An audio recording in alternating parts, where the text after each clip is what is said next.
अगर कोई आपसे पूछता है कि आप शिक्षक हैं तो आप गर्व से बताएं कि हम ग्रेड पे वाले हम लोग नियोजित शिक्षक हैं, इसको लेकर हमको गर्व है। नमस्कार, प्रणाम। हम हैं राउर भाई राउर दोस्त प्रवीण मिश्रा बुलबुल। अभी सुप्रीम कोर्ट से कुछ बातें सामने आ रही हैं। कहा जा रहा है कि सरकारी नौकरी पर सुप्रीम कोर्ट का बड़ा फैसला सामने आया है। बताया जा रहा है कि प्रक्रिया शुरू होने के बाद नियमों में बदलाव संभव नहीं है, यानी कि नौकरी होने के बाद किसी भी नियम को बदला नहीं जा सकता है, जो बहुत बड़ी खबर सामने आ रही है। बताया जा रहा है कि सुप्रीम कोर्ट ने एक बड़ा फैसला सरकारी नौकरियों पर दिया है। कहा है, फिर से बता दें कि प्रक्रिया शुरू होने के बाद किसी भी प्रकार का नियम में बदलाव अब संभव नहीं है। जो लोग बीपीएससी टीचर हैं या विशिष्ट शिक्षक नियोजित थे और बन गए, उन लोगों में अब बदलाव संभव नहीं होगा। कहने का मतलब है कि जितने भी नेताजी लोग कह रहे हैं कि सेवा निरंतरता का लाभ और नियम बदलने की जो बातें हो रही हैं, जो 2023 नियमावली के तहत जो TRE1 TRE2 बीपीएससी के जो नए नियमावली के तहत भर्ती हुई है, उसमें बदलाव करने की मांग नेताजी लोग कर रहे हैं, जिस पर सुप्रीम कोर्ट का एक बड़ा फैसला सामने आ गया है। कहा है सुप्रीम कोर्ट ने कि भर्ती शुरू होने के बाद नहीं बदला जाएगा कोई भी नियम। यह सुप्रीम कोर्ट का आदेश आ गया है। अब तो आपको समझ में आ गया होगा। अगर नहीं समझ में आया तो फिर सुन लीजिए सुनील कुमार का बयान, जो बिहार के शिक्षा विभाग के शिक्षा मंत्री हैं। सुनिए बयान। अध्यापक एवं सक्षमता पास विशिष्ट शिक्षकों को का ना ही ग्रेड पे निर्धारित किया गया है और ना ही लेवल तय किया गया है। यह पद 7वें वेतन आयोग लागू होने के बाद सृजित किए गए हैं, इसलिए यह पद 7वें वेतन आयोग द्वारा निर्धारित पदों में सम्मिलित नहीं है। 8वां वेतन आयोग में यह शिक्षा विभाग द्वारा इन विद्यालय अध्यापकों एवं विशिष्ट शिक्षकों के वेतनमान को उचित स्तर पर निर्धारित करने हेतु वित्त विभाग को अनुशंसित किया जाएगा। सक्षमता परीक्षा पास जो कर जाएंगे शिक्षक, वो राज्यकर्मी होंगे। तो जब राज्यकर्मी होंगे तब फिर क्या औचित्य है कि आप उसको 7वें वेतन के लाभ से अलग रखेंगे? वित्त विभाग की सोच थी कि इनका 7वें वेतन आयोग से आच्छादित नहीं होंगे और इनके लिए अलग से उन्होंने एक पे मैट्रिक्स बनाई। जब वो सरकारी कर्मी आपने घोषित किया है, तब सरकारी कर्मी के बराबर उसके समकक्ष 7वां वेतन क्यों नहीं देना चाहती है, ये हम जानना चाहते हैं। तो अध्यक्ष महोदय, राज्य के सरकारी विभागों में राज्य कर्मियों को अपने पद के अनुसार उसे 7वें वेतन आयोग के तहत मूल वेतन के साथ ग्रेड पे दिया जा रहा है और लेवल भी निर्धारित है। जबकि BPSC PR1, BPSC PR2, BPSC TR3 द्वारा चयनित अध्यापक एवं सक्षमता पास विशिष्ट शिक्षकों को का ना ही ग्रेड पे निर्धारित किया गया है और ना ही लेवल तय किया गया है। सिर्फ नियोजन के तहत वर्ग 1 से 5 के अध्यापकों को एवं विशिष्ट शिक्षकों को 25,000, वर्ग 6 से 8 के अध्यापक को 28,000, वर्ग 9 से 10 के अध्यापक एवं विशिष्ट शिक्षकों को 31,000, वर्ग 11 से 12 के अध्यापक एवं विशिष्ट शिक्षकों को 32,000 रुपया मूल वेतन दिया जा रहा है, जो 7वें वेतन आयोग से बिल्कुल अलग है, जिसके कारण भविष्य में अध्यापक एवं विशिष्ट अध्यापकों को 8वें वेतन आयोग के लाभ से वंचित रहना पड़ सकता है, जबकि उक्त शिक्षकों को भी राज्यकर्मी का दर्जा प्राप्त है। अतः उक्त शिक्षकों के हित में पद के अनुसार शिक्षकों को ग्रेड पे तथा लेवल निर्धारित करने हेतु हम सदन के माध्यम से सरकार का ध्यान आकृष्ट कराते हैं। माननीय मंत्री शिक्षा विभाग। अध्यक्ष महोदय, वस्तु स्थिति यह है कि पंचायती राज संस्थाओं एवं नगर निकाय संस्थाओं द्वारा नियुक्त शिक्षकों को समान कार्य के बदले समान वेतन देने से संबंधित माननीय सर्वोच्च न्यायालय में दायर SLP-C संख्या 20/2018 बिहार सरकार एवं अन्य बनाम बिहार माध्यमिक शिक्षक संघर्ष समिति एवं अन्य के साथ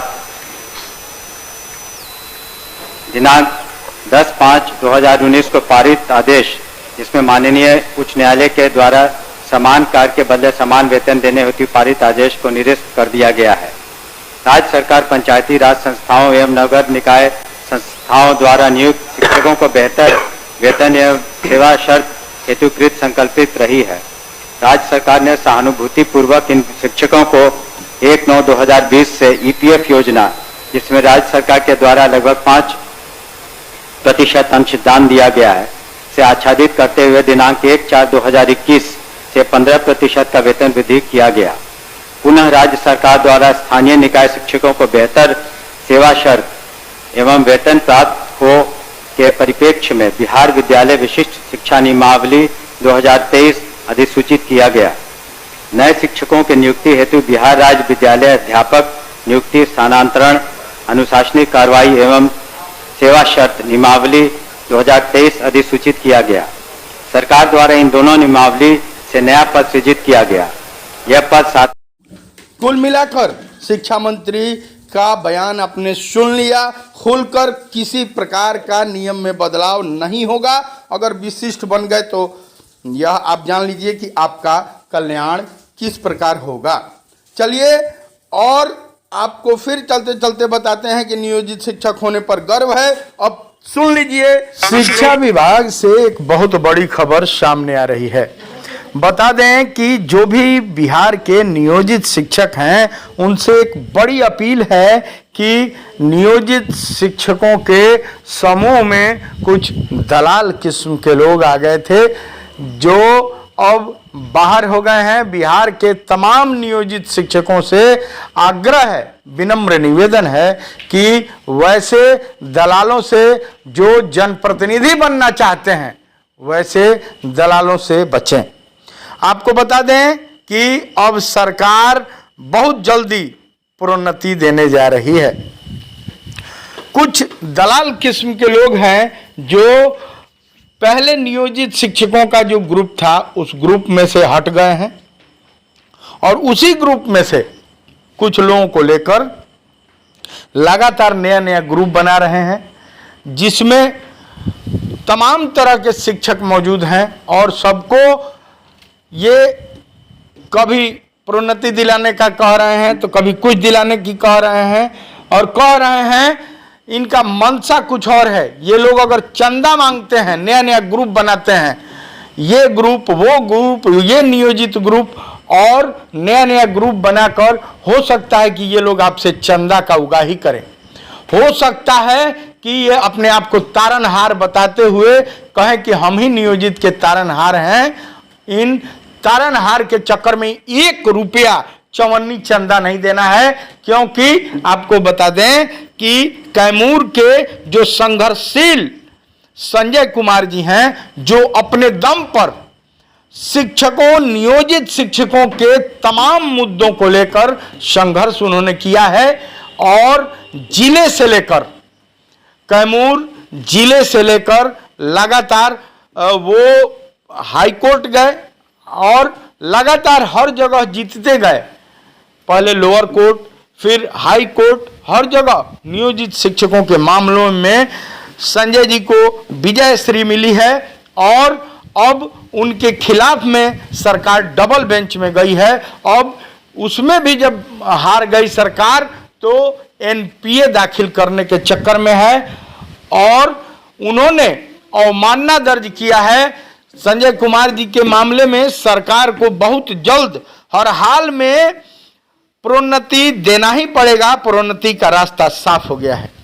कुछ दलाल किस्म के लोग हैं जो नया नया ग्रुप बना रहे हैं और पुराने जो भी नियोजित शिक्षक संघ का ग्रुप था, जो जैसे मुंगेर से तमाम शिक्षक थे, जैसे पटना प्रमंडल के सारे शिक्षक थे, जिसमें हजारों हजार नियोजित शिक्षकों का जो संघ था उसमें से पहले वो रिमूव हो गए और अब वह दलाल किस्म के लोग अब नेता बनना चाहते हैं। तुरंत एमएलए का इलेक्शन आने वाला है, तुरंत एमएलसी बनना चाहते हैं तो ऐसे लोगों को पहचानना होगा। अगर जो भी नियोजित शिक्षक हैं, अगर 1 रुपया चंदा मांगा जाए तो वो मत देंगे।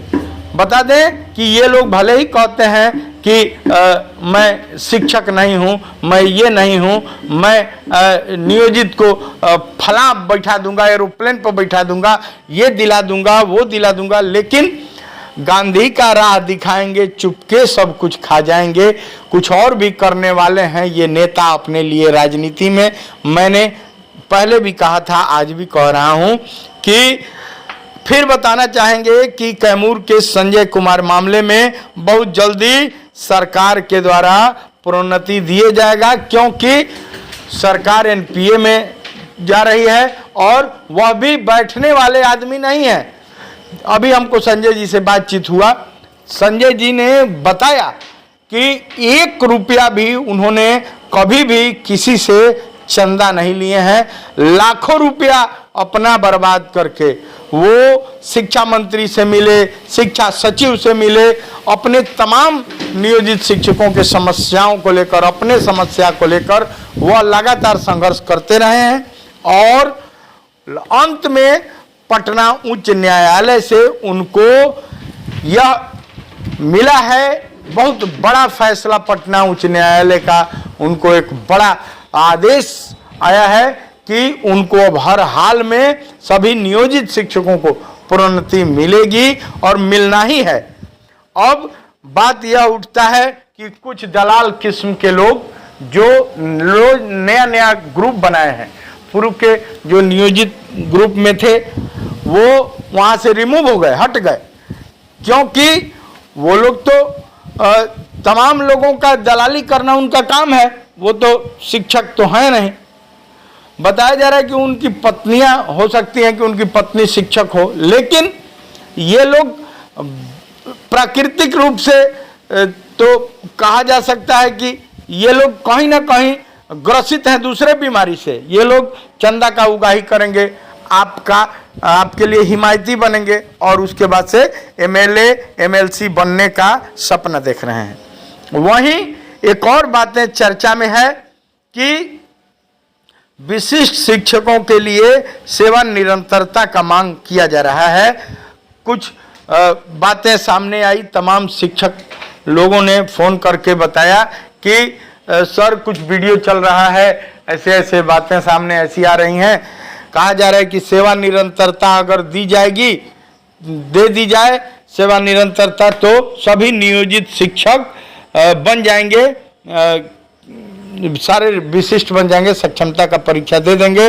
जो ब्रजवासी जी ने कहा है उस बात पर हम आपको कहेंगे कि एसीएस साहब से बंशीधर ब्रजवासी जी की बातचीत हुई थी, उसमें यह कहीं नहीं कहा गया है कि केवल सेवा निरंतरता का लाभ मिलेगा तो सभी लोग, सभी नियोजित शिक्षक बन जाएंगे, सक्षमता परीक्षा देकर विशिष्ट शिक्षक बन जाएंगे। ऐसा उन्होंने कतई नहीं कहा है। उन्होंने खुलकर कहा है कि विशिष्ट शिक्षकों को सेवा निरंतरता का लाभ देना पड़ेगा, उसके अलावा उनको ग्रेड पे देना पड़ेगा, उनको वेतनमान देना पड़ेगा। तब आपको बता दें कि केवल सेवा निरंतरता से काम नहीं चलने वाला है। सेवा निरंतरता मिल जाए, आपको नई नियुक्ति दी गई है, आपको नया नियुक्ति पत्र दिया गया है, तो सेवा निरंतरता का बात ही नहीं उठता है, प्रश्न ही नहीं उठता है। आपको मैं बता दूं कि सरकार तो बहुत अच्छी है। जो नीतीश कुमार जी हैं, बिहार के यशस्वी मुख्यमंत्री, पूर्व में भी हम कहते रहे हैं, अभी तक बिहार के सबसे पढ़े लिखे इंजीनियर मुख्यमंत्री नीतीश कुमार जी हैं, जो कहे भी थे कि नियोजित शिक्षकों को हमने ही दिया है और हमने ही उनको सब कुछ दिया है और हम ही देंगे। तो इस बात को लेकर चलना है, विश्वास करना है। लेकिन कुछ ये छोटे भैया नेता टाइप के हैं, वो सोच रहे हैं कि अब हम भी बंशीधर ब्रजवासी की तरह एमएलसी बन जाएंगे। कुछ तुरंत देख रहे हैं कि इस ग्रुप में से निकलकर उस ग्रुप में नया नया ग्रुप बना रहे हैं, उछल कूद मचा रहे हैं। तो ऐसे लोगों से सावधान रहना है। अगर चंदा मांगे तो 1 रुपया नहीं देना है। उनके बारे में पहले पता करना है कि वह असल में है क्या। उनके घर, उनके गांव, उनके क्षेत्र में जाके पता कीजिए कि यह शिक्षक हैं। अगर शिक्षक हैं तब समझ लीजिए कि वो कहीं ना कहीं अगर नियोजित शिक्षक हैं, अगर आपके भाई हैं, विशिष्ट भी हैं, तो वो शिक्षकों का दर्द समझते हैं। अगर वह नहीं है तो ऐसे दलालों से सावधान रहना है। आपको बता दें कि बंशीधर ब्रजवासी हों, वो जो भी कहते थे वो खुद ही शिक्षक थे, खुद ही उन पर गुजरा था, उनका दर्द था, तब वो कहते थे कि साजिश है, सक्षमता का परीक्षा नहीं दीजिए, वो जो भी कहे। लेकिन बंशीधर ब्रजवासी का कहना बहुत सारे लोग नहीं माने, तो आज भुगत रहे हैं। उनका ग्रेड पे खत्म हो गया, उनका वेतनमान खत्म हो गया, उनको चाइनीज अभी कहा जा रहा है कि चाइनीज बीपीएससी लोगों के बराबर उनको विद्यालय अध्यापक बना दिया गया। वो बात नहीं मानने की को जो ये लोग किए थे उसका फल वो लोग भोग रहे हैं। लेकिन कुछ और लोग हैं जो अब नेता बनना चाहते हैं।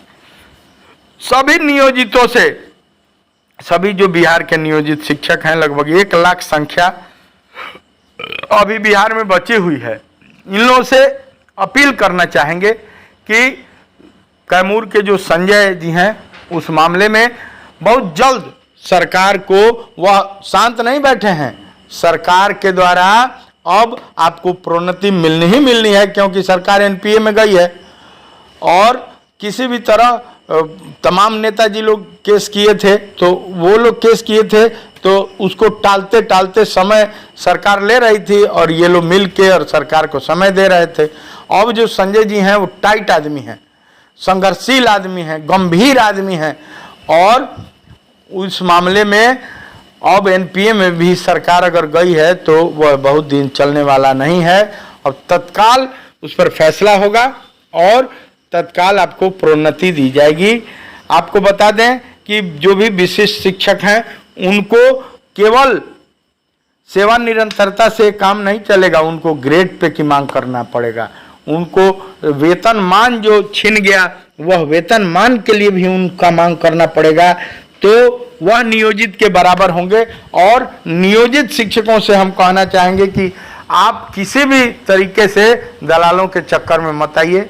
नया नया जो कोई ग्रुप बना रहा है, ये नियोजित का ये भलाई ग्रुप, नियोजित का वो ढेकानवा ग्रुप, उस चक्कर में नहीं पड़िए। सुन रहे हैं, सुनने में आ रहा है कि कुछ लोग नया नया ग्रुप बनाकर दूसरे तीसरे ग्रुप में से लोगों को, नियोजित शिक्षकों को बरगला करके हम सबसे हिमायती हैं, हम वीडियो बनाते हैं तो ये हो जाता है। इसके चक्कर में नहीं रहिए। आप शांति से देखिए जो आपके लिए लड़ रहा है, जो शिक्षक है। कहा गया है कि पीर का जाने परसौती के पीड़ा, जिसको बच्चा होने का दर्द वही समझ सकता है जो उस चीज से गुजरा है। जो बाहरी आदमी है वो क्या जानेगा कि नियोजित शिक्षक का दर्द क्या है, ग्रेड पे चला गया तो उसको क्या होता है, वह क्या जानेगा कि वेतनमान चला गया। वो तो कहानी बकबका रहा है, वो तो चक्कर में है कि अपना हम जल्दी से जल्दी एमएलसी बन जाए, जिस तरह बंशीधर ब्रजवासी एमएलसी बन गए। अरे यार, एमएलसी बन गए तो वो कितना संघर्ष किए हैं। 2003 का वह दिन मुझे भी याद है जब पूरे एगो मोटरसाइकिल, राजदूत मोटरसाइकिल से पूरा बिहार का भ्रमण बंशीधर ब्रजवासी ने किया था, लाठी खाया था। पटना में उन्होंने धरना प्रदर्शन का नेतृत्व किया था। कितने महिला शिक्षिका, कितने पुरुष शिक्षक बर्खास्त हुए थे, उसके लिए उन्होंने लड़ाई लड़ा। आज अगर वहाँ हैं तो बहुत उन्होंने त्याग किया है। आज संजय जी हैं, देखिए लगातार लाखों रुपया बर्बाद करके अपनी लड़ाई लड़ रहे हैं, 1 रुपया किसी से चंदा नहीं लिए। ऐसे लोगों को प्रमोट करना चाहिए। ऐसे लोग अगर ग्रुप बनाते हैं तो उस ग्रुप में रहने की ज़रूरत है। बहुत सारे लोग हैं जो नया नया 2 महीना से आए और अब इधर सुन रहे हैं कि फिर 2 दिन में एक नया ग्रुप बना रहे हैं, और उनका मनसा क्या है कि वो लोग एमएलसी बन जाएंगे, सारे लोगों से चंदा लेंगे, लोगों के घर घर घूमेंगे, कह रहे हैं कि हम अब एमएलए बन जाएंगे, विधानसभा इलेक्शन लड़ेंगे। इतना आसान रहता। नियोजित शिक्षकों को सब लोग पागल ही समझते हैं। सब लोग पागल समझने की भूल जो करते हैं यह गलत है। नियोजित शिक्षक बहुत ठगे गए हैं। चुपचाप कोई कुछ भी कहे। एक कटिहार से पत्र निकला, उसको भी कल हमारे पास आया था। लोग कह रहे हैं कि कटिहार के हेडमास्टर साहब हैं, वो बेचारे जबरन सक्षमता का परीक्षा दिलवाने के लिए सारे जो बचे हुए नियोजित शिक्षक हैं उनको, वो हाई कोर्ट से भी ऊपर हैं, उनको पत्र निकाले थे और क्षमा मांगे हैं बेचारे। कल भी हम जो न्यूज़ बनाए थे उसमें बोले थे कि वो क्षमा मांग रहे हैं और क्षमा मांग कर कह रहे हैं कि हमसे गलती हो गई, हम दूसरे के चढ़ाने पर कर दिए हैं। तो आपको मैं बता दूं कि नियोजित रहना कल भी उचित था, आज भी उचित है और आप ग्रेड पे के हकदार हैं, आप वेतनमान के हकदार हैं। वह ऐसा कभी भी चक्कर में मत पड़िए कि आपका वो छिन जाए और आपकी खुशहाली छिन जाए। चलिए बने रहिए, ऐसे कुछ विशेष होगा तो हम लेके आएंगे। तब तक दीजिए प्रवीण मिश्रा बुलबुल को इजाज़त। अगर अब तक इस चैनल को सब्सक्राइब नहीं किए हैं तो सब्सक्राइब कर लीजिए और फिर चलते चलते नियोजित शिक्षकों को एक बार बोल देंगे कि कोई भी बिहार का नियोजित शिक्षक हो ऐसे नए नए ग्रुप में नहीं जुड़ें। जहां आप हैं वह बहुत ही अच्छा है, उचित है, क्योंकि जो लोग संघर्ष किए हैं, जो आज तक 1 रुपया नहीं लिए, निस्वार्थ रूप से आपके साथ हैं, रहेंगे। नए ग्रुप में जो आ रहा है वह कभी भी आपका हिमायती नहीं हो सकता है। आपको एक कहानी के माध्यम से यह बताना चाहेंगे। एक बार की बात है कि एक कौवा और हिरन 2 दोस्त थे। कौवा और हिरन हमेशा घास चरने के लिए जाया करते थे। एक सियार आया और देखा कि बाप रे, हिरन तो बहुत अच्छी है, इसका मांस अगर खाया जाए तो बड़ी मजा आएगा। तो सियार बेचारा अब हिरन के पास गया और जाके और कहा कि मैं आपसे दोस्ती करना चाहता हूँ। तो हिरन बेचारा निश्चल आदमी, वह कहा कि ठीक है, चलिए सियार भाई, और कल से हम लोग साथ में ही चला जाएगा, घास खाया जाएगा मैदानी इलाके में। अब 2 दिन बीता, 3 दिन बीता। अब सियार जो था वो तो दूसरे चक्कर में था, वह तो चक्कर में था कि किस तरह हिरन का मांस मिल जाए।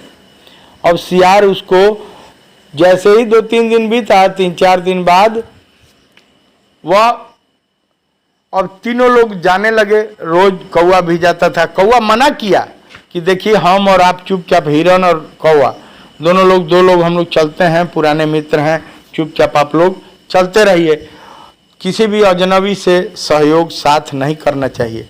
लेकिन हिरन निश्चल था, कहा कि चलो भाई क्या है, तीसरा आदमी आ रहा है तो आने दीजिए। जब 3-4 दिन बीता तो सियार लेके चला गया एक जगह, ऐसे जगह जहां एक शिकारी जाल बिछाया था और दाना डाला था। ले जाके वहां कहा कि मित्र, यह तो बहुत अच्छा दाना है, मैदानी इलाका है, यहाँ खूब खाया जाए घास, खूब दाने भी पड़े हैं। अब हिरन बेचारा निश्चल आदमी जाके फंस गया। अब जाल में फंस गया। सियार से बोला कि सियार भाई, आप तो दोस्त हैं हमारे, थोड़ा सा इस जाल को पट से काट दीजिए ना कि हम निकल के बाहर हो जाएं। तो अब तो सियार को तो उसका मांस खाना था। सियार बोला कि आज तो हम एकादशी के व्रत हैं, आज तो हमारा दांत जो है वह हम कुछ काट नहीं सकते हैं। एक काम कीजिए, अगले दिन सुबह होते हम काट देंगे इस जाल को। अब जाके होश आया, खूब तड़फड़ाया हिरन, लेकिन निकल नहीं पाया, जाल में तो फंस गया था। धीरे धीरे शाम हो गई। जब शाम हो गई, अंधेरा होने लगा, तो कौवा बेचारा चारों ओर से घूम फिर के आया और देखा कि मित्र हिरन अभी तक नहीं आया है। अब बेचैन हो गया, पहले ढूंढा इधर उधर, उसके बाद से लगा चारों तरफ उड़ उड़ के ढूंढने। तो उड़ते उड़ते देखा कि हिरन, उसका मित्र जो था, वह एक जगह मैदानी इलाके में फंसा हुआ है जाल में। गया जाके और मित्र के कान के पास बैठा, बोला कि मैं कह रहा था कि आप अजनबी के चक्कर में मत पड़िए, लेकिन आप माने नहीं। लेकिन कोई बात नहीं है, कौवा होशियार बिरादरी होता है। कहा कि हम आपके कान पर बैठ के खोद रहे हैं और जैसे ही हम पेड़ पर कांव बोलेंगे आप खूब तेज भागिएगा। यही हुआ। धीरे धीरे शाम का समय हो गया। जब थोड़ा हो गया लेट तो शिकारी आया। अब ये सारा कहानी हो रहा था शिकारी आया। अब ये कौवा बैठ के कान पर खोद रहा था, हिरन के खोद रहा था। और शिकारी आया और कहा कि साले अपने मर गए हैं, साले तड़फड़ा के। अब तो देख के बड़ी खुश हुआ कि हिरन फंसा है। सोचा कि कौवा खोद रहा है तो ये मर गए हैं, इसको टांग के या हिरन को निकाल के उधर किनारे रख दिया। इस बीच में जो सियार था वह बगल के घास में जाके छुप गया था और ख्याली पुलाव पका रहा था कि अब तो ले जाएगा और हिरन को शिकारी काटेगा और हम खूब चाँप के खाएंगे। उसका मांस तो उसको खाना था, लेकिन कौवा जैसे ही शिकारी आया उसको पकड़ के टांग के उधर बैठा, कौवा जाके और पेड़ पर बैठ गया और सेट किया था कि जैसे ही हम काँव बोलेंगे तुम एकदम 90 के स्पीड में भागना। वही हुआ, शिकारी टांग के उधर किनारे रख दिया, कहा कि साले मर गए हैं तड़फड़ा के हिरन महाराज। अब अपना जाल उल बेचारा समेटने लगा। तब तक कौवा बोला काँव काँव काँव। अब तो जैसा कि सेटिंग हुआ था, कहा था कौवा एकदम, उसका बात सुन के शिकारी एकदम जैसे ही काँव बोला, क्या नाम है, हिरन भागा बड़ी तेजी से, भागते भागते वो तो 200 के स्पीड में वहां से भागा। अरे अब तो क्या हुआ, शिकारी देखा कि अरे ये तो साला भाग गया, ये तो साला जिंदा था। चलाया अपना भाला लेके, भाला चलाया कि हिरन को मार दें, लेकिन वह भाला जाके कहाँ लग गया, तो वह भाला लग गया सियार जो छुपे थे। अपना दांत खूब बढ़िया उस दिन बरस वरस करके बेचारे आए थे कि आज तो हिरन का मांस खाने मिलेगा, तो उनके जाके पेट में वो भाला गप से गड़ गया और दांत चियार दिए चले गए सियार महाराज। दांत चियार दिए, कहा कि जा। अब तो यही कहा जाता है कि ऐसे लोगों के चक्कर में मत पड़िए, आप हमेशा नियोजित हैं, नियोजित के साथ रहिए। जो अच्छे लोग हैं, जो संघर्षशील लोग हैं, संजय जी जो कैमूर वाले हैं वो अच्छे हैं, उनके साथ रहिए। जो भी लोग हैं नियोजित भाई, नए नए लोगों के चक्कर में नहीं पड़ता है। आपको फिर बताएंगे कि गांधी का राह दिखाएंगे, चुपके सब कुछ खा जाएंगे। कुछ लोग नियोजित के हिमायती बन रहे हैं, 5-10 गो वीडियो बना दिए जनवरी से, और कौन है, हम ही हिला दिए हैं, हम ही सबको नियोजित रख दिए हैं। अरे यार तारनहार हो गए, लोग पागल हैं। सुन रहे हैं कि एमएलसी बनने का ख्वाब लोग देख रहे हैं, एमएलए बनने का ख्वाब देख रहे हैं, दुका पकड़ने का ढंग नहीं चले हैं, बाबा बन गए। तो ऐसे लोगों से बच के रहने की जरूरत है। 1 रुपया चंदा नहीं दीजिए। इन दलालों से सावधान, इन जनप्रतिनिधियों से सावधान। आपको मैं बता दूं कि जो जितना बड़ा झूठा है वो उतना बड़ा नेता है। सब लोग वंशीधर ब्रजवासी हो जाएंगे। ऐसे ऐसे लोगों से बच के रहना है। चलिए, चलते चलते सभी नियोजित शिक्षकों को बहुत बहुत धन्यवाद, नमस्कार। और सबसे क्षमा याचना करेंगे कि अगर आप नियोजित हैं तो नियोजित बने रहिए। आप लोगों से अपील है, आप लोगों से गुजारिश है। प्रवीण मिश्रा बुलबुल की बातें अगर मानते हैं, आप चैनल को देखते हैं, तो आपको मैं फिर बता दूं कि आप नियोजित बने रहिए। आपका ग्रेड पे है, आपका वेतनमान है, आपका प्रोन्नति होगा, बहुत जल्दी होगा अगर आप नियोजित रह गए तो। अगर किसी के बहकावे में आ गए और चले गए, अगर विशिष्ट बन गए, तो आपका ग्रेड पे वगैरह खत्म हो जाएगा, नई नियुक्ति हो जाएगी। अगर नई नियुक्ति पत्र नहीं मिलती तो हम कहते कि आप नियोजित विशिष्ट बन जाइए, आप सक्षमता दे दीजिए। लेकिन नियुक्ति पत्र गड़बड़ है, नया जो ज्वाइनिंग हो रहा है यह गड़बड़ है, यह उचित नहीं है। और इन्हीं बातों के साथ फिर मिलते हैं नेक्स्ट वीडियो में। तब तक बने रहिए।